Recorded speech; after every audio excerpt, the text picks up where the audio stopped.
दर्पण news नेटवर्कमध्ये आपले स्वागत आहे.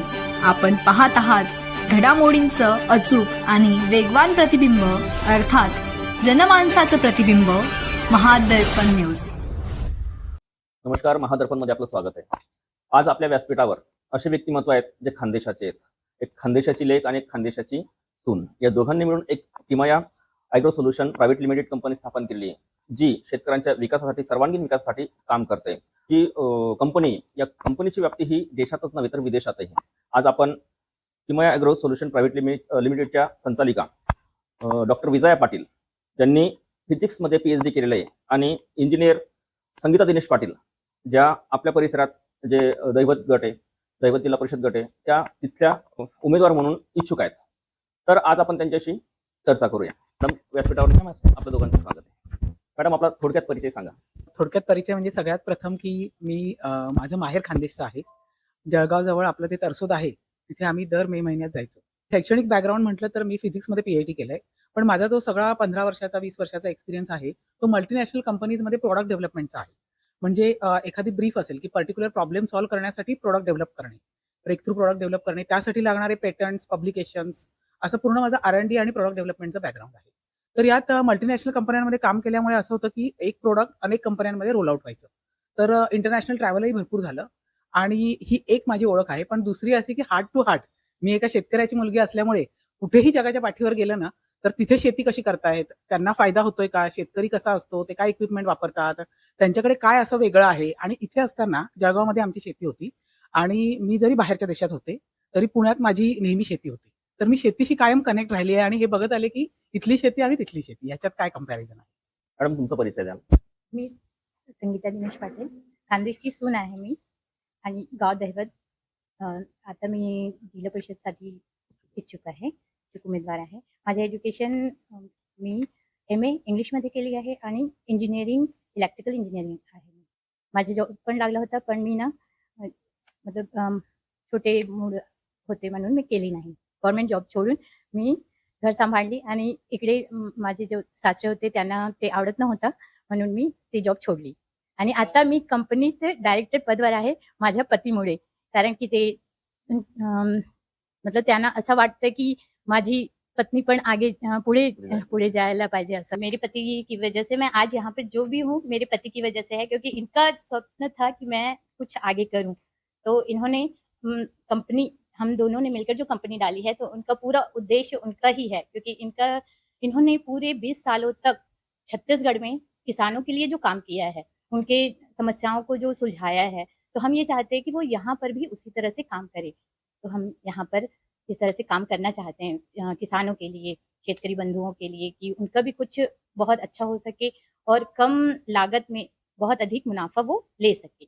म्हणजे तुम्ही दोघं महिलांनी नेमकी ही कंपनी सुरू करण्याचा काय विचार केला, स्थापन करण्याचा काय विचार केला, काय सांगा? मी स्वतः पण एक शेतकरी आहे. माझे मामा शेतकरी आहेत. इथे अंबळनेर जवळ जे हिंगोणा आहे ते माझं आजोळ आहे, आणि मी स्वतःही शेती करत असल्यामुळे ना हे दिसून येतं की शेतीमध्ये ना खूप रिस्क आहे. आपल्या इथल्या शेतीमध्ये की किती रेट मिळेल, नॅचरल कलॅमिटीज, जो आता एन्व्हायरमेंट चेंज होत चाललंय त्याच्यामुळे अनेक रोग येतात. तर हे सगळं बघितलं की आपली 60% लोक शेती करतायत, पण शेती म्हणजे एक जुगार होऊन बसलाय. तर असं कायम बॅकग्राऊंडला होतं की आपण काय करू शकतो की ह्याच्यामध्ये आपल्याला काहीतरी इनोव्हेटिव्ह नवीन असं करता येईल. आपल्याला जे नॉलेज मिळालं आणि एवढी वर्ष आपण जे कंपॅरिझन करतोय त्यातनं जे आपल्याला इन्साइट्स मिळाले आहेत, त्याच्याने आपण असं काही करू शकतो का की हे सगळे प्रॉब्लेम्स काही प्रमाणात तरी आपण सॉल्व्ह करू शकू. तर असं हे असं एका दिवशी असं ठरवलेलं नाहीये की आपण कंपनी चालू करायची. पण बरेच वर्ष आम्ही डिस्कशनमध्ये होतो. म्हणजे संगीता म्हणजे माझा मुलगा दिनेश पाटील, आम्ही कायम, म्हणजे तेही शेतीत इंटरेस्टेड आणि मीही, तर आम्ही कायम असं भेटलो की डिस्कस करायचो की काय करता येईल आपल्याला.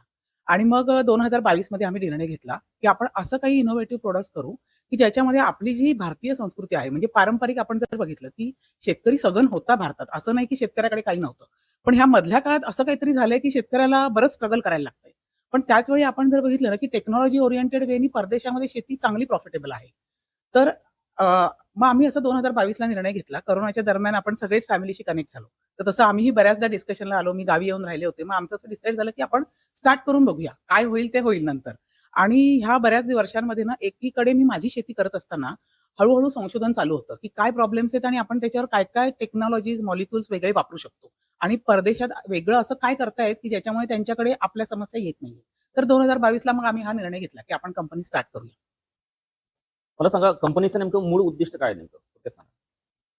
तर कंपनीचं आमचं मूळ उद्दिष्ट असं आहे की आपली जी धरोहर आहे, म्हणजे आपलं जे वृक्ष आयुर्वेदा किंवा आयुर्वेदिक वे ऑफ लाईफ, त्यातनं इन्साइट्स घेऊन असे युनिक प्रॉडक्ट्स डेव्हलप करायचे की ज्याच्यामुळे जे आत्ता समस्या शेतीत येत आहेत की जमिनीचा पोत खराब झालाय किंवा खूप जास्त प्रमाणामध्ये कीड येते आणि एकूण जे शेती करण्यासाठी जे आपल्याला लावावं लागतो खर्च, तो वाढलेला आहे. तर त्याच्यावर एकीकडे काम करायचं, हा एक आहे. आणि दुसरा उद्देश असा आहे की आपल्या प्रॉडक्ट्स वापरून जे प्रोड्यूस येईल ना, ते आत्ता आपल्या तुम्हा आम्हा सगळ्यांनाच आपण जे जेवण जेवतो त्याच्यात एवढे केमिकल्स आहेत की अनेक आजार येत आहेत आणि फार्मास्युटिकल इंडस्ट्री वाढत चालली आहे की प्रत्येकाच्या घरामध्ये आपण आयुष्यभर कमाई करायची आणि शेवटी सगळी आजारपणात घालवायची. असं हे जे सायकल झाले ते ब्रेक कसं करता येईल?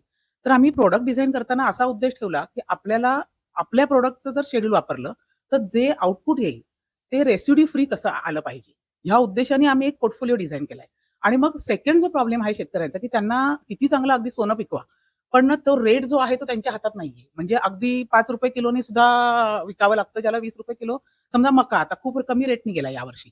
तर हे जे फ्लक्च्युएशन आहे ना, तर ह्याच्यामध्ये आपण हे कसं ब्रेक करू शकतो? तर त्यात एक आहे की प्रोसेसिंगमध्ये जाणं, की तुमचं ते पेरिशेबल आयटम आहे ते प्रोसेस करून तुम्ही जर नॉन पेरिशेबल केले, तर तुम्ही ते मार्केटमध्ये तुमच्या पद्धतीने देऊ शकता. आणि दुसरं असं आहे की आपलं जे लोकल मार्केट आहे त्याऐवजी आपण ग्लोबल मार्केटला जाऊ शकतो का? की जसं आता पपई आहे, केळी आहे.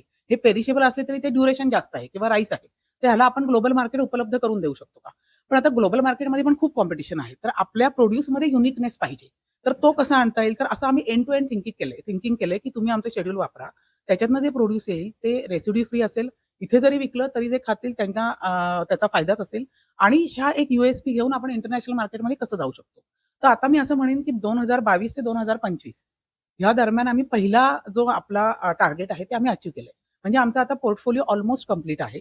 गेली 10 वर्ष आम्ही संशोधन करतोय. 4 वर्षात आम्ही आता 30च्या वर प्रॉडक्ट्स लॉन्च केलेले आहेत, की ज्याच्यामुळे एक असं युनिक शेड्यूल मिळू शकेल की एंड टू एंड तुम्ही प्रॉडक्ट्स वापरू शकता. हा पार्ट आम्ही अचीव्ह केलाय. सेकंड पार्टवर आम्ही आता काम करायला सुरू केलंय. तर आता ह्या पुढच्या 2-3 दिवसात आम्ही हा एरिया स्कॅन करणार आहोत, की इथे आपला आणि दुसरं असं की मेनली अंमळनेर हा एरिया आम्ही चूज करतोय. कारण इथे आपली पाळंमुळं आहेत आणि इथे अनेक युनिक गोष्टी आहेत, की इथे शेती खूप सुंदर काळी माती अशी म्हणतात तशी, की शेतीसाठीची चांगली जमीन आहे. तर असं आम्ही टार्गेट घेतलं, की इथे आपल्याला काय काम करता येईल आणि 2 प्रोजेक्ट आमच्या डोक्यात आहेत त्यासाठी आता सुरुवात म्हणून. पण आमचं खूप मोठं व्हिजन आहे ह्या कंपनीसाठी.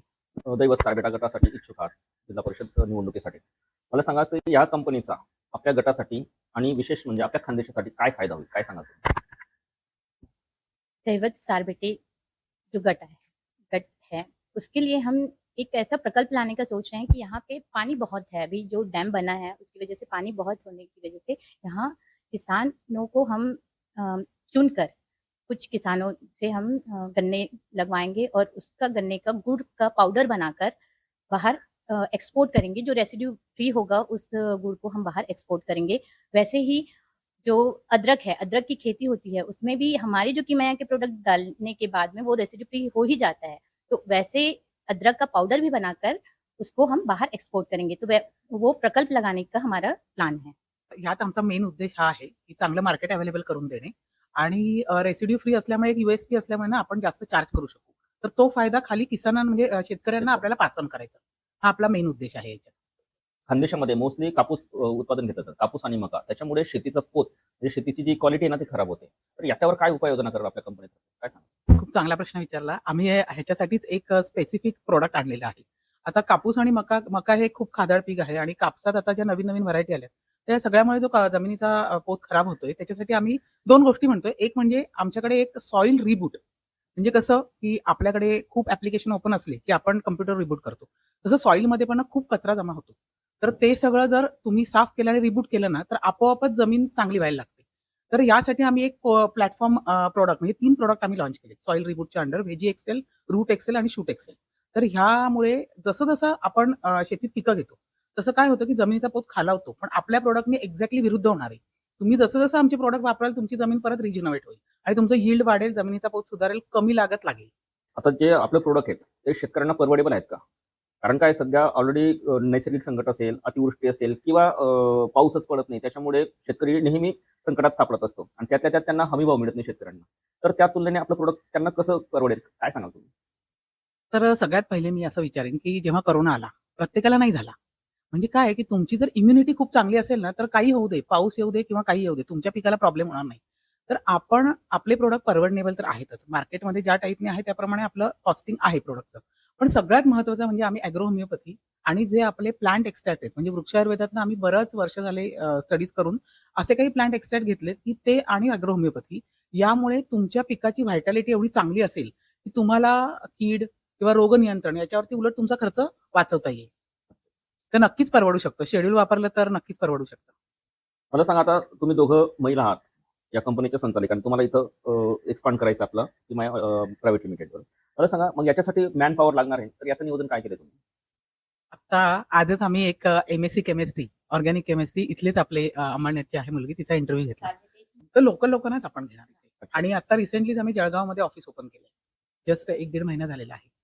मित्रांनो, किमया agro solution private limited company आपल्या इथं एक्सपांड होणार आहे, आपल्या खानदेशात एक्सपांड होणार आहे. अर्थातच नक्कीच आपल्या खानदेशातील शेतकऱ्यांना याचा नक्कीच फायदा होणार आहे. कारण आज शेतकरी संकटात सापडलेला आहे. कोणतंही वर्ष असो, कुठलंच वर्ष शेतकऱ्यांना सुखात जात नाही. आणि सर्वात महत्त्वाची गोष्ट, जे सेंद्रिय खतं आहेत, रासायनिक खतं आहेत, त्याच्यामुळे शेतीचा दर्जा तर खालावलेलाच आहे, पिकांचाही दर्जा खालावलेला आहे. आणि ही कंपनी, या कंपनीच्या माध्यमातून जे काही प्रोडक्ट आहे, या प्रोडक्टचा जर वापर केला तर नक्कीच शेतकरी पण सुखी होईल आणि शेतकऱ्यांबरोबरच जे आपण शेतीप्रधान राज्य म्हणतो, शेतीप्रधान देश म्हणतो, तर शेतकऱ्यांसोबतच जे शेतीवर अवलंबून आहेत, यांना सुद्धा त्याचा आरोग्याचा फायदा होणार आहे, आर्थिक फायदा होणार आहे. शेतकऱ्यांनी भविष्यात याचा फायदा उचलून घ्यायचा आहे, असं आवाहन करण्यात येत आहे महादर्पणकडनं.